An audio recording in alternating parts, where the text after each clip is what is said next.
ବର୍ଣ୍ଣାଢ୍ୟ ପରିବେଶ ଅମାନ୍ଦାର ରଜନୀରେ ଆଲୋକରେ ବର୍ଣ୍ଣାଳି ବେଶ ମଞ୍ଜୁଳା ମନଜ୍ଞ ଆଉ ମନମୁଗ୍ଧକର। ଆଜିର ସନ୍ଧ୍ୟାର ମୁଖ୍ୟ ଅତିଥି ମାନ୍ୟବର ବିଧାୟକ ପରମ ସମ୍ମାନନୀୟ ଶ୍ରୀଯୁକ୍ତ ଦେବୀରଞ୍ଜନ ତ୍ରିପାଠୀ ମହୋଦୟ, ସମ୍ମାନିତ ଅତିଥି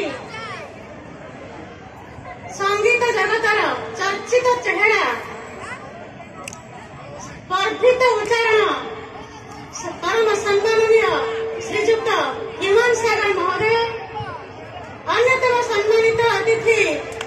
बांकी एनएससी चेयरमैन सम्माननीय माणिका साहू महोदय, बांकी समाजसेवी श्रीजुक्त संतोष कुमार साहू महोदय, पूर्वतन सरपंच श्रीजुक्त आर्तत्राण साई महोदय, अनुष्ठान सभापति श्रीजुक्त देवी दत्त विभूतिराम महोदय, वर्किंग प्रेसिडेंट श्रीजुक्त विभू प्रसाद सामल महोदय, साधारण संपादक श्रीजुक्त शुभम सामल महोदय एवं समवेत सतीर्थ अतिथि वृंद और सज्जन मंडली, प्रति आरंभ पूर्वर एक आरंभ थाए अयम आरंभ, प्रति शेष पर आउ एक शेष थाए इति श्री सही न्याय, प्रति उत्सव पर आउ एक उत्सव थाए ताहा हेउछि महोत्सव। कारण महोत्सव हेउछि गोटे जातिर सांस्कृतिक आंदोलन जीवंत दलील, गोटे जातिर स्मृति माटी माँ मातृभूमि स्मृतिचारण कर स्मारकी गौरव जल रूपायन, जो उत्साही युवक माने दीर्घ 19 वर्ष काल निरवच्छिन्न भाव में 40 दिन संघर्ष कर एभली एक महोत्सव अनिर्बाण शिखा को प्रज्वलित करिसेंती। सेमाने यशस्वी हुअन्तु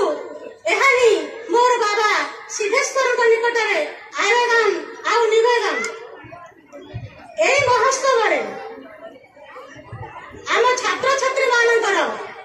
सांस्कृतिक जागरण सृष्टि हुए, सेमानक मध्यरे माटी माँ मातृभूमि प्रति ममत्व भाव जागृत हुए।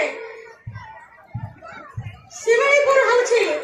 ओडिशार तरकारी हांडी, हरिराजपुर रामलीला प्रसिद्ध एवं शिमिलीपुर कृष्णलीला प्रसिद्ध। हरिराजपुर और शिमिलीपुर दो समय मध्याबिंदु अनुष्ठित एक जागरण महोत्सव वास्तविक गौरवोज्जल सांस्कृतिक चेतनार स्मारकी प्रतिपादन करे। तेबे आज नदी मान मध्य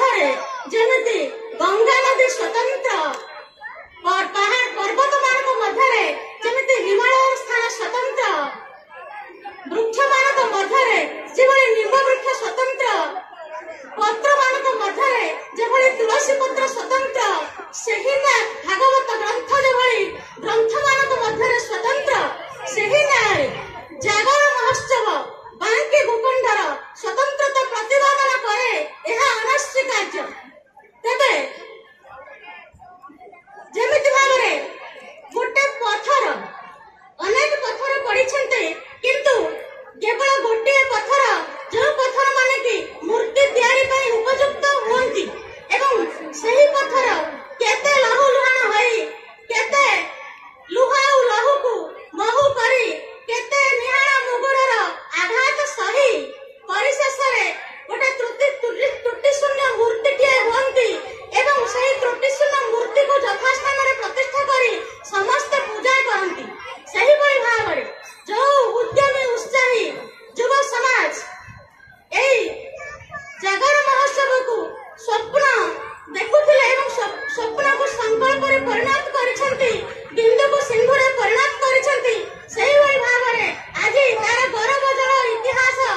बहुत बहुत धन्यवाद।